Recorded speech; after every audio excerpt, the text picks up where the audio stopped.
အလွယ်တကူပြောမိရင်အလွယ်တကူဖောက်ပြက်မိတတ်တယ်ကိုအလွယ်ပြောခဲ့တဲ့အင်းပါဆိုတာလေးကိုရှောင်လွှဲဖို့အတွက်အလိမ်အညာအမျိုးမျိုးကိုကျူးလွန်မိတတ်တယ်တကယ်တော့ယောသားဆောင်ခံရတဲ့တတ္တိဟာမုတာဝါဒကိုရှော့ချနိုင်တဲ့အကောင်းဆုံးအချက်ပဲမသိတာကိုမသိဘူးမှားတာကိုမှားတယ်မရှိတာကိုမရှိဘူးမလုပ်ပေးနိုင်တာကိုမလုပ်ပေးနိုင်ဘူးစသဖြင့်အမှန်တိုင်းပြောရတဲ့တတ္တိရှိရင်မုတာဝါဒကိုစက်တိုက်ကျူးလွန်စရာအကြောင်းမရှိတော့သလိုဂတိပြတ်ဖို့လည်းမရှိတော့ဘူးသူများအထင်သေးမှကြောက်လို့မသိတာကိုသိတယ်လို့မှားတာကိုမှန်တယ်လို့မရှိတာကိုရှိတယ်လို့မလုပ်ပေးနိုင်တာကိုလုပ်ပေးနိုင်တယ်လို့စသဖြင့်ဟန်ဆောင်မိတာမျိုးကလိန်ညာမှုကိုပိုပြီးတွန်းအားဖြစ်စေတတ်တဲ့အပြင်ဂတိသစ္စာကိုလည်းလွယ်လွယ်ဖောက်ဖျက်မိတတ်တယ်။ရံပါပဲဖြစ်ဖြစ်ဂတိကိုအလွယ်တကူမပေးပါနဲ့။ဆုခဲစီမြဲစီဆိုသလို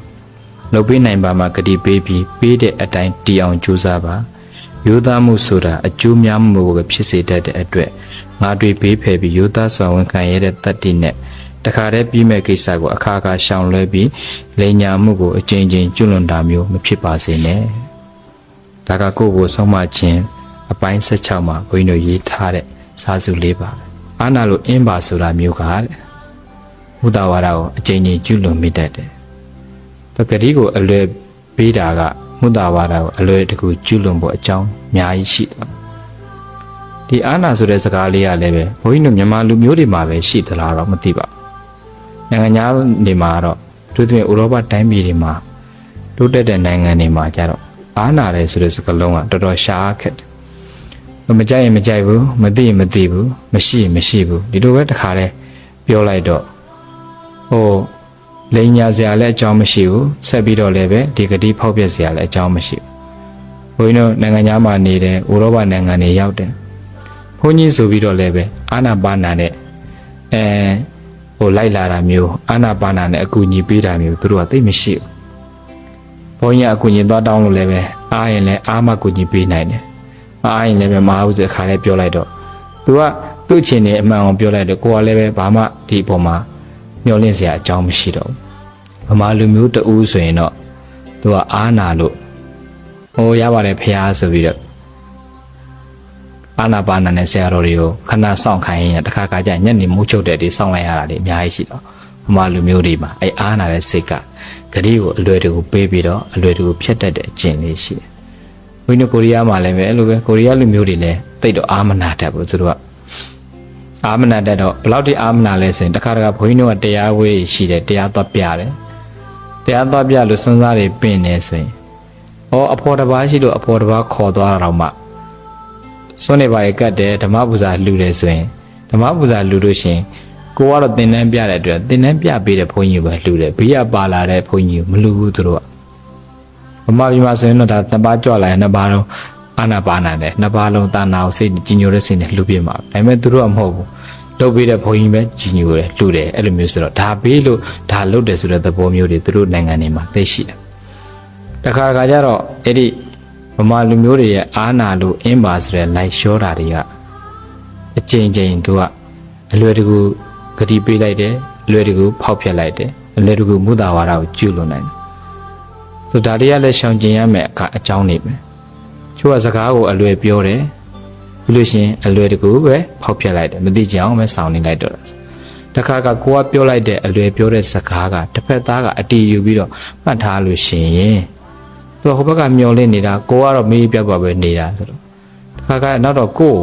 ဟိုဘက်ကယုံကြည်မဲ့လာပြောခံရတယ်လူတွေဒါကြောင့်မလို့တောင်းမလုပ်ပေးနိုင်တာတွေမပြောတာကောင်းတယ်အထူးသဖြင့်ကလေးတွေဆိုရင်ကိုကချစ်လို့ဘာလေးလုပ်ပေးမယ်ညာလေးလုပ်ပေးမယ်ပြောတာပြောပြီးတော့ကိုကမေးပြောမေ့သွားကလေးတွေအဲ့ဒါမျောလင့်ချက်လေးနဲ့စောင့်နေသူတို့ကမျောလင့်ကိုကမေ့နေတယ်အဲ့မှာကလေးကအဖေကဂတိမတီးတဲ့လူသားမျိုးအမေကဂတိတီးတဲ့လူသားမျိုးဆိုပြီးဖြစ်သွားတာညာကြောင့်မလို့အာနာလိုပဲဖြစ်ဖြစ်ဂတိကိုအလွယ်တကူပေးတာမျိုးမလုပ်ဖြစ်စေနဲ့စကားကိုအလွယ်တကူပြောတာမျိုးလည်းမဖြစ်စေနဲ့အလွယ်တကူပြောတတ်တဲ့လူကအလွယ်တကူဖောက်ပြတ်တတ်တယ်မြတ်စွာဘုရားရှင်ကိုရောမြတ်ကြီးတို့ရဲ့စကားပြောနေကြတော့ကွာတယ်ဘုရားစာပေမှာစကားပြောနေ6မျိုးရှိတယ်စကားပြောတဲ့နေရာမှာမှန်လဲမမှန်ဘူးအကျိုးလည်းမရှိဘူးသူတစ်ပါးလည်းမနစ်သက်ဘူးဆိုတဲ့စကားမျိုး နောက်မှန်လဲမှန်တော့မှန်တယ်အကျိုးမရှိဘူးသူတစ်ပါးလည်းမနစ်သက်နောက်မှန်လဲမမှန်ဘူးကျိုးလည်းမရှိဘူးသူတစ်ပါးကနှစ်သက်တယ်ချွတ်ကြတော့မှန်လဲမှန်တယ်အကျိုးလည်းမှန်တော့မှန်တယ်အကျိုးမရှိဘူးသူတစ်ပါးကလည်းမနစ်သက်ဘူးမှန်လဲမှန်တယ်အကျိုးလည်းရှိတယ်သူတစ်ပါးကလည်းနှစ်သက်တယ်မှန်လဲမှန်တယ်အကျိုးလည်းရှိတယ်သူတစ်ပါးကမနှစ်သက်ဘူးဆိုပြီးတော့စကား6ခုစကား6ခုမှာမြတ်စွာဘုရားရှင်ကိုရောမြတ်ကြီးကတော့မှန်လဲမှန်တယ်အကျိုးလည်းရှိတယ်သူတစ်ပါးလည်းနှစ်သက်တယ်ဆိုတဲ့စကားရဲ့တဲ့မှန်လဲမှန်တယ်အကျိုးလည်းရှိတယ်ဒါပေမဲ့သူတို့ကမကြိုက်ဘူးဆိုတဲ့စကားရဲ့အဲ့နှစ်ခုပဲပြောတယ်သူကပြောတဲ့စကားမှန်လဲမမှန်ဘူးအကျိုးလည်းမရှိဘူးသူတစ်ပါးလည်းမကြိုက်ဘူးအဲ့စကားမျိုးပြောတတ်တယ်အချို့ကမှန်တော့မှန်တဲ့အကြောင်းအရာတစ်ခုကဒါပေမဲ့အကျိုးမရှိဘူးသူတို့ကလည်းမကြိုက်ဘူးဒါမျိုးကလည်းပဲမပြောရဘူးတဲ့ချို့ကမှန်လည်းမမှန်ဘူးအကျိုးလည်းမရှိဘူးဒါပေမဲ့သူများကကြိုက်တယ်လောကမှာတချို့အဲ့လိုမျိုးလူတွေရှိတယ်ကိုယ်မြောက်ပြောနေတာလည်းမမှန်ဘူးမမှန်သိတယ်ဒါပေမဲ့ကိုကနှစ်သက်နေအဲ့လိုမျိုးစကားကိုကျေနပ်တဲ့လူတွေရှိတယ်အဲ့လိုမျိုးပြောတာလည်းဘုဒ္ဓဝါဒရဲ့တော့ပါတာပဲဆိုမှန်လဲမှန်မမှန်ဘူးအကျိုးလည်းမရှိဘူးသူတစ်ပါးကနှစ်သက်တဲ့စကားမျိုးလည်းမပြောသင့်ဘူးဘုရားရှင်ကိုတော်မြတ်ကြီးကတော့မှန်လဲအကျိုးလည်းရှိတယ်သူတစ်ပါးကလည်းနှစ်သက်တယ်ဆိုတဲ့စကားမျိုးကိုပြောတယ်နောက်တစ်ခုကသူတစ်ပါးကတော့မကြိုက်ဘူးဒါပေမဲ့မှန်တယ်အကျိုးရှိတယ်အဲ့လိုမျိုးစကားမျိုးဆိုရင်ဘုရားရှင်ကိုတော်မြတ်ကြီးကပြောတယ်ဆိုတော့ဒီကမှန်ဖို့နဲ့အကျိုးရှိဖို့အရေးကြီးတာမှန်ဖို့အကျိုးရှိဖို့ဆိုရင်မကြိုက်ပေမဲ့လည်းပြောတင်ပြောရတယ်တချို့ကအမှန်တရားရှိတယ်သူ့ဒီရာပြောလိုက်တဲ့အတွက်ကြောင့်အကျိုးရှိသွားသူတော့မကြိုက်ဘူးဒါမျိုးဆိုရင်တော့မကြိုက်ပေမဲ့လည်းပြောလိုက်ရနောက်ပိုင်းကျတော့သူတို့သိလိုက်ရင်အဲ့ဒီစကားလက်ခံဘုဘကတော့ဂတိကိုအလွယ်တကူပေးပြီးတော့အာနာပါနာတဲ့ရပါတယ်ဆိုတဲ့စကားမျိုးမပြောနိုင်အောင်မပြောပြအောင်ကြိုးစားရတယ်အလွယ်တကူပြောတတ်တဲ့အကျင့်လေးပါသွားရင်မုဒ္ဒဝါဒရဲ့သဘောကဘုရားဘာသာတွေစောင့်ထိန်တဲ့၅ပါးသီလထဲမှာအထိမှုအခက်ဆုံးကအဲ့မုဒ္ဒဝါဒသိက္ခာပုတတဲ့သိက္ခာပုတွေကတောင်းစောင့်ထိန်နိုင်တယ်သူများအသက်မသက်ပဲလည်းနေလို့ရတယ်သူများပစ္စည်းမခိုးပဲလည်းနေလို့ရတယ်ဘာမကုန်မဟောက်ပြန်လည်းနေလို့ရတယ်ရဲတိစားမတော့ပဲလည်းနေလို့ရတယ်အဲ့မုဒ္ဒဝါဒကြတော့သူကနေလို့မရဘူးလားမို့ရတယ်ဒါပေမဲ့တခါခါကျမုဒ္ဒဝါဒကိုကျွလွန်မှမသိပဲနဲ့ပြောစီပြက်စီနောက်ရင်းကနေအတီးဖြစ်ပြီးတော့ပြောတာကိုပြောတယ်လို့မထင်တော့ပဲဖြစ်သွားမြတ်စွာဘုရားကတော့သားတော်ရာဟုလာလေးကိုမိန့်တော်မူတဲ့ချစ်သားရာဟုလာတဲ့ဟိုသားဆိုရင်ရည်စရာတော့မပြောနဲ့အပျော်ပြောရင်းနဲ့အပြက်တွေဖြစ်သွားချို့ကနောက်ရင်းနဲ့အဲ့ဒီနောက်တာအတီးဖြစ်သွားပြီးတော့ဘုရားအပြောများတဲ့သူကမလုံရဲတဲ့အကုသိုလ်ဆိုတာမရှိတော့များလိမ်မာများတဲ့သူကလိမ်ရမှမကြောက်တော့ဘလို့အကုသိုလ်မျိုးမဆိုသူလုံရဲသွားတော့လိမ်ညာတတ်တဲ့အကျင့်ကအလွယ်တကူမုဒ္ဒဝါဒကိုကျွလွန်တတ်တဲ့အတွက်ကြောင့်ဂတိသစ္စာကိုလည်းအလွယ်ဖြောက်တတ်တဲ့အတွက်ကြောင့်အလွယ်တကူလိမ်ညာမျိုးကိုမလုပ်စေရဘူးကိုလုပ်တဲ့အကုသိုလ်လေးကဘာမှမဖြစ်တော့ပါဘူးဆိုပြီးတော့ထက်ကလိမ်ညာမှုမျိုးဟာတဲ့အကျဉ်းချင်းလုပ်ပါများတော့တခါကြောင့်ကိုလုပ်တဲ့အလုပ်ကိုအကုသိုလ်လို့မထင်တော့ဘူးဖြစ်တတ်တယ်မြတ်စွာဘုရားကမာဝမင်ညေထပါပတ္တနာမန္တအာဂမိတတိဥဒ္ဓဘိန္ဒုနိပါတေနဥဒ္ဓကုံဘောပိပုရတိဘာလောပုရတိပုံပါပတ္တထောကံပိအာစိနံဆိုပြီးဓမ္မပဒမှာမိန့်တော်အကုသိုလ်မကောင်းမှုလေးကိုအသေးဖွဲလေးဆိုပြီးတော့အထင်မသေးရပါဘူးတဲ့အဲ့ဒီအသေးလေးကိုလောက်ပါများကြာတော့အဆိုင်ခဲဖြစ်ပြီးတော့အကျိုးပေးတတ်တယ်တဲ့ဥပမာအားဖြင့်တဲ့ဒဇဲမြိတ်မှာခြားထားတဲ့ဆင်းအိုးကြီးတွေကိုမိုးရေစက်ဒီဒဇဲမြိတ်ကနေဒဇက်ကြပါများရင်အဲ့ဒီအိုးကြီးပြည့်ရှံသွားတယ်လို့ပဲတဲ့မုဒ္ဒ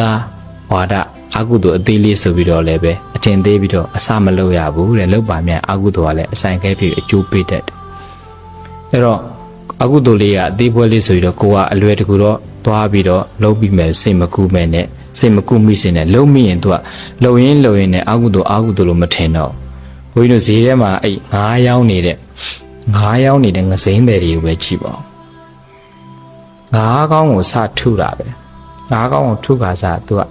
ကြောက်လန့်နဲ့ထုရတယ်ဟောဒါအကုသိုလ်ဆိုသူသိဒါပေမဲ့ထုပါများတော့ထုရင်းနဲ့လက်ကရှင်လာတော့အကုသိုလ်လို့မထင်တော့ဘူးတချင်းလေးတကြောနဲ့အိုးထုနေကြဝမ်းသာအာရထုအကုသိုလ်ကလည်းရဲစဲဖြစ်သွားရင်အကုသိုလ်လို့မထင်တော့ဘုရားမလောကမှာဒီ ဒီအာကုသိုလ်တွေလောက်ပါများတဲ့သူတွေကသူတို့ကနေစဉ်အသက်မွေးဝမ်းကြောင်းတစ်ခုဖြစ်ပြီးတော့နေတိုင်းသူများအသက်တတ်တာတွေကခြေနဲ့သွားပျော်သွားတာအာကုသိုလ်မှာလက်ရှင်သွားတာဆိုတို့တွေကတော်တော်ရှောင်ကျင်ရမယ်ကိစ္စတွေအများကြီးရှိတယ်။ဒါကြောင့်တချို့ဘာသာတရားတွေရဲ့အဆုံးအမအယူဝါဒတွေကလည်းပဲဘုရားဘာသာနဲ့ဆန့်ကျင်ဘက်တာတွေအများကြီးရှိဒါကြောင့်အတူလက်တွဲနေထိုင်ဖို့ဆိုတာအယူဝါဒမတူရင်တွဲဖို့မဖြစ်ဘူးဆိုတာဘုန်းကြီးတို့တစ်ခါကတပည့်တွေပြောပြအိမ်အောင်ပြုတဲ့လူပို့ဆိုးတယ်သူကမြတ်စွာဘုရားကဘဝတစ်လျှောက်လုံးဘဝတိုင်းစုံနိုင်ဖို့ဆိုရင်တဲ့ယုံကြည်ချက်တူရတယ်တဲ့ယုံကြည်ချက်တူရတယ်အကျင့်တူရတယ်အလှလဲတူရအသိလဲတူရအချက်၄ချက်တူရတယ်အဓိကယုံကြည်ချက်တူရဘဝအတူလျှောက်မယ်ဆိုရင်အတူလက်တွဲဖို့ဆိုရင်ယုံကြည်ချက်တူရဆိုတော့အယူဝါဒတစ်ခုကကိုယ်ွယ်တဲ့ဘာသာတရားမတူရင်လည်းပဲတူလက်တွဲဖို့မဖြစ်ဘူးဆိုတာဗုဒ္ဓဘာသာနဲ့တခြားကြအယူဝါဒအဲ့ဒါပြောတာပေါ့ဗုဒ္ဓဘာသာကအာဟုတုရှောင်ရတယ်သူများအသက်မတတ်ရဘူးသူများအသက်တတ်ရင်အပြစ်ဖြစ်တယ်ချို့ကြတော့သူများအသက်ကိုသတ်ပြီးမှပူဇော်မှကုသိုလ်ရတယ်ဆိုတော့သူတို့ရဲ့ဝါဒဘာသာတရားအဆုံးအမအတိုင်းသူတို့ကတော့သင်ကြားပေးလိုက်တာဒါကြောင့်မလို့တချို့အယူဝါဒတချို့ဘာသာတွေကငယ်တဲ့ကလေးတွေကိုတတ်ရဲအောင်သင်ပေးတာတတ်ရဲအောင်သင်ပေးတာများတက်လေများကုသိုလ်ရလေဆိုတဲ့အယူဝါဒနဲ့တတ်ရင်အာကုသိုလ်ဖြစ်တယ်ဆိုတဲ့အယူဝါဒ opposite ဆန့်ကျင်ဘက်ဖြစ်နေဆန့်ကျင်ဘက်ဖြစ်နေဘလို့မှလက်တွဲလို့မရသူ့အယူဆနဲ့သူသွားပေါ့ဘယ်ဟာ logical ကြတယ်ဆိုတော့ကိုယ့်ဘာသာကိုရွေးချယ်ဖို့ဆိုတာပြောချင်တာကအာကုသိုလ်ကလောက်ပါများရင်အာကုသိုလ်လို့မတင်တော့မှလက်ရဲစရဲဖြစ်သွားတယ်တချို့အယူဝါဒတွေကလေးတွေကိုဘုရားဘာသာမှာတော့ယဉ်ကျေးလိမ္မာတွေသင်ပေးမယ်တချို့အယူဝါဒတွေကကလေးတွေကိုငယ်တဲ့ကနေတန်နီးတွေသင်ပေးတာဆိုတော့ကလေးတွေကလဲလီးရဲတယ်တက်ရဲတယ်ဖြစ်လက်ရဲစရဲဖြစ်သွားတော့အာကုသိုလ်လို့မထင်တော့များတတ်နိုင်အရှင်လက်တတ်နိုင်မှကုသိုလ်ရတယ်ဆိုတဲ့အယူဝါဒကြီးရဲ့တက်ရင်အာကုသိုလ်ဖြစ်တယ်နည်းနည်းလေးတက်ရင်လည်းနည်းနည်းလေးအဖြစ်တယ်ဆိုတဲ့ဘုရားအဆုံးအမတွေနဲ့စတော်လေးဆန့်ကျင်ဘက်ဖြစ်နေတဲ့အခါကျတော့သူတို့အယူဝါဒသူတို့ကိုယ့်အယူဝါဒကတော့ကိုယ့်ဘာသာကိုကံအကျိုးသဘောရကောင်းတာကြိုက်ရင်သူများလည်းကောင်းတာကြိုက်မှာကိုမကောင်းတာမကြိုက်ဘူးဆိုသူများလည်းမကောင်းတာမကြိုက်ကိုသူများကလာပြီးဆက်ရင်ကိုမကြိုက်သလိုသူများကိုကတော့ဆက်ရင်လည်းသူများကြိုက်မှာမဟုတ်ဆိုတဲ့အဲ့လို action and reaction ကံသဘောကိုသိထားလို့ရှိရင်အာဟုတုကိုလည်းပဲတိတိလေးဆိုပြီးတော့လှုပ်ဖြစ်မှာမဟုတ်တော့ဘူးတို့တည်းမုဒ္ဒဝါဒလူတွေကသူများကိုသာစိတ်ကြိုက်လိန်တာကိုယ်လိန်နည်းနည်းလေးမှမကြိုက်ကိုယ်ဆိုရင်နည်းနည်းလေးမှလိန်တာမကြိုက်ကိုကတော့သူများကိုအမျိုးမျိုးလိန်တာဆိုတော့အဲ့ဒီလိန်ညာမှုမုဒ္ဒဝါဒကကိုယ်နဲ့ရှင်ပြီးတော့စဉ်းစားပြီးဆင်ခြင်သင့်မို့လို့လေကိုကမကြိုက်ရင်သူများကိုလည်းကိုကမကြိုက်တဲ့စကားမပြောရဘူးကိုလိန်တာမကြိုက်ရင်သူများကိုလည်းကိုကမလိန်မိစင်တယ်မုဒ္ဒဝါဒကိုလိန်မာများလို့အကျင့်ပါသွားလို့ရှိရင်အဲ့ဒီမုဒ္ဒစကားပြောတဲ့ဟာဆိုင်ခဲဖြစ်ပြီးတော့အကျိုးတရားတွေကိုပြန်ခံရတာလည်းအများကြီးရှိတယ်။ရောဂတိကိုအလွယ်တကူပေးတတ်တဲ့လူတစ်ယောက်ဒီစကားကိုအလွယ်တကူဖြတ်တတ်တယ်အကျင့်တီလာကိုလည်းအလွယ်တကူဖြတ်တတ်တယ်လိန်ညာမှုကိုအလွယ်တကူကျွလွန်တတ်တယ်။မြတ်စွာဘုရားကတော့သစ္စေနအနိအလနိကံဗုဒ္ဓံဆိုဘုရားကမိန့်တော်မူတယ်။သစ္စေနအမှန်သစ္စာစကားဖြင့်မုဒ္ဒဝါဒလိန်ညာတတ်တဲ့စကားကိုစီနေအောင်ရတယ်ဆိုတော့ယောသားဆောင်ဝန်ခံရတဲ့တတ္တိဟာတဲ့မုဒ္ဒဝါဒကိုရှော့ချပေးတယ်ယောသားဆောင်ဝန်ခံရတဲ့တတ္တိမုဒ္ဒဝါဒကိုရှော့ချတယ်လူတွေမှာမသိတာကိုမသိဘူးလို့ပြောရတဲ့တတ္တိရှိရတယ်မကြိုက်တာကိုမကြိုက်ဘူးလို့ပြောရတဲ့တတ္တိရှိရတယ်မဟုတ်တာမဟုတ်ဘူးလို့ဝန်ခံရတဲ့တတ္တိရှိရတယ်တော်တော်များများအဲတတ္တိတွေနည်းသွားတယ်မသိဘူးလို့ပြောရရင်ပြောလိုက်ရင်သူများကအထင်မြင်သေးသွားမလားအဲ့ဒါကကိုယ်တကယ်မရှိဘဲနဲ့ကိုရှိတရားရှိကြံဆောင်ပြီးတော့လိန်လိုက်တဲ့သဘောပဲအဲ့ဒါလေအတ္တမာနခံပြီးတော့ခေါင်းနေတစ်သက်တွေသွားစဉ်းစားလို့ဖြစ်သွားတာသွားစဉ်းစားတော့ဘုဒ္ဓဝါဒကိုကျุလို့အဓိကသူတို့ဘာအထင်သေးမှကြောက်လို့ကိုယ်မရှိတာကိုရှိတယ်လို့ပြောလိုက်တာပဲဆိုတော့မရှိတာကိုမရှိဘူးလို့ပြောလိုက်တဲ့တတ္တိကိုမရှိဘဲနဲ့မရှိတာကိုရှိတယ်အောင်ပြောလိုက်တာကသူကနောက်တစ်ခါဆိုလဲအိဆာနဲ့အဲ့အကြောင်းအရာနဲ့ကြုံရင်နောက်တစ်ခါဆိုဒီလိုနဲ့တွေ့ရင်မရှိတာကိုရှိတယ်အောင်ပဲပြန်ပြောအောင်ပါပြန်ပြောအောင်ပါများတစ်ခါလိန်လိုက်မိတာကမုဒ္ဒဝါဒဇက်ကဇက်တွေကျุလို့မိစေတတ်တယ်တဲ့အဲ့ဒါလေးကိုကရိုးသားစွာဝန်ခံရတဲ့တတ္တိတစ်ခါလေးပြောလိုက်ဘုရားဖတ်ဖို့တဲ့စာထဲမှာတစ်ခုရှိတယ်လူတစ်ယောက်ကကိုယ့်ရဲ့အရှိတရားဂုဏ်ကိုချီးကျူးတဲ့အခါမှာတဲ့အင်္ဂလိပ်စကားနဲ့တူပါတယ် ကိုမှန်တရားကိုပြောပြီးချီးကျူးတဲ့အခါမှာလက်မခံပဲငင်းဆန်တဲ့သူဟာနှစ်ခါချီးကျူးခံခြင်းလို့သူအဲ့ဒါလေးခင်ဗျာတိတ်တော်တာပဲလို့အမှန်တရားအပေါ်မှာချီးကျူးတဲ့အပေါ်မှာမဟုတ်ပါဘူးဗျာခင်ဗျားထင်တယ်လို့မဟုတ်ပါဘူးဆိုပြန်ငင်းတဲ့လူဟာတဲ့နှစ်ခါချီးကျူးခံခြင်းလို့ဆိုတော့ဟုတ်တာပဲကိုခါရကိုရီးယားတော့အာနာပါနာပြန်ငင်းတာခင်ဗျာတိတ်တော်တာပဲပြောသလားမဟုတ်ပါဘူးဗျာတကယ်တော်တာပါဗျာဆိုတခါနှစ်ခါသုံးခါလောက်ပြန်ပြီးချီးကျူးတွေရဆိုတော့အမှန်ကတော့တခါတည်းပြောပြီးတော့လက်ခံနိုင်တဲ့လူကဆိုတော့ကကောင်းတာပဲဖြစ်ဖြစ်ဆိုးတာပဲဖြစ်ဖြစ်အကောင်းဆိုရင်လည်းပဲဒါပဲလက်ခံထားလိုက်ဒါမှန်တက်ဖို့မဟုတ်ဘူးအဆိုးဆိုရင်လည်းမဟုတ်ရင်မဟုတ်ဘူးလို့ပြောရတဲ့တတ်တည်ရှိရ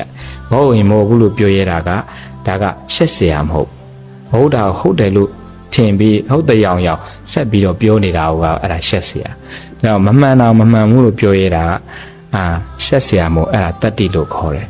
မမှန်တာကိုမှန်တယ်လို့မသိတာကိုသိတယ်လို့မရတာကိုရတယ်လို့ဒိညာပြောနေတာကမူတာဝါဒကိုစက်တိုက်ကျွလွန်မိချက်တဲ့အတွက်ကြောင့်ကိုကဘသူတရားပြည့်မပြတ်ကိုမရှိတဲ့ဟာကိုမရှိဘူးလို့ပြောရတာဒါတတိရှိတဲ့လူပဲတတိရှိတဲ့လူညမကိုနဲ့အမြဲတမ်းချိန်ထိုးပြီးတော့အလုပ်လုပ်တဲ့အခါမှာသူတစ်ပါးကိုချင်းစာတရားဆိုအဲ့ဒါကိုပြောတာကိုဖြစ်မှာကိုချင်းစာတာမဟုတ်ပဲနဲ့သူတို့ဖြစ်တာကိုလည်းကြည့်ပြီးတော့သူတို့နေရာဝင်ပြီးကိုချင်းစာတတ်တဲ့စိတ်ကလေးဟာဒါကရုဏာတရားရဲ့တက်ရောက်မှုတဘောပဲသူ့နေရာမှာငါသာဆိုတဲ့စိတ်ကလေးရှိရင်ငါသူ့ကိုအဲ့လိုလှုပ်ပြမှာမဟုတ်တော့သူ့ကိုကဂတိအလွယ်ပေးပြီးတော့ဂတိဖြတ်လိုက်တယ်သူ့နေရာမှာကိုဆိုရင်ငါ့ကိုသူများကဂတိအလွယ်တကူပေးပြီးတော့ဂတိအလွယ်တကူဖြတ်ရင်ငါကြိုက်မလား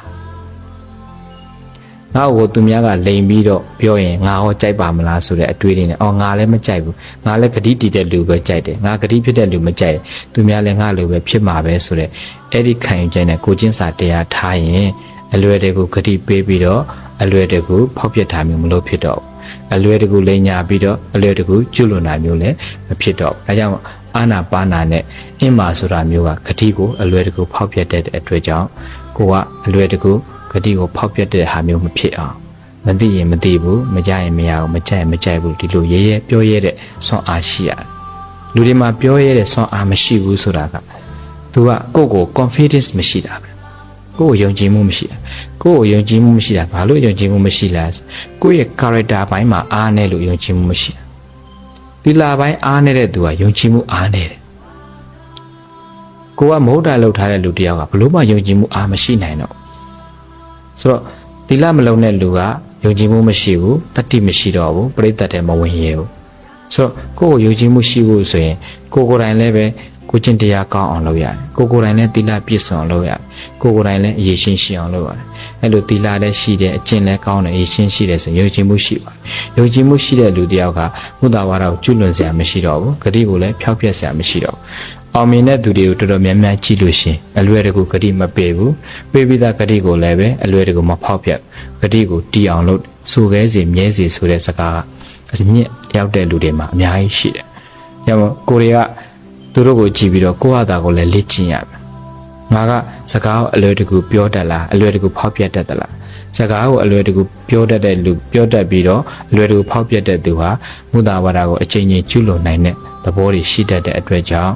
စကားကိုလည်းပဲအလွယ်ပြောပြီးတော့အလွယ်ဖောက်ပြထားအောင်မဖြစ်စေနဲ့ကိုပြောတဲ့စကားဟာသူ့အတွက်အကျိုးရှိလားမှန်လားသူကြိုက်မလားအဲ့တစ်ချက်ကိုစဉ်းစားရမယ်ဘုရားရှင်ပြောတော်မူတဲ့အတိုင်းပဲတစ်ခါကြကိုပြောတဲ့စကားဟာသူတို့ကြိုက်ချင်မှကြိုက်မယ်ဒါပေမဲ့မှန်လဲအကျိုးလည်းရှိတယ်ဆိုရင်အဲ့ဒီစကားနှစ်ခွန်းကိုတော့ကြိုက်တယ်ဖြစ်စေမကြိုက်တယ်ဖြစ်စေကိုကပြောနိုင်အောင်ကြိုးစားရတယ်အကျိုးလည်းရှိတယ်မှန်တယ်သူတို့ကလည်းသဘောကျတယ်အဲ့ဒီစကားရဲ့အကျိုးလည်းရှိတယ်မှန်တယ်သူတို့ကမနစ်သက်ဘူးဆိုပေမဲ့လည်းအဲ့ဒီစကားနှစ်ခွန်းကိုပြောနိုင်အောင်ကြိုးစားရတယ်အဲ့ဒါဆိုရင်ကိုပြောတဲ့စကားလည်းမှန်တဲ့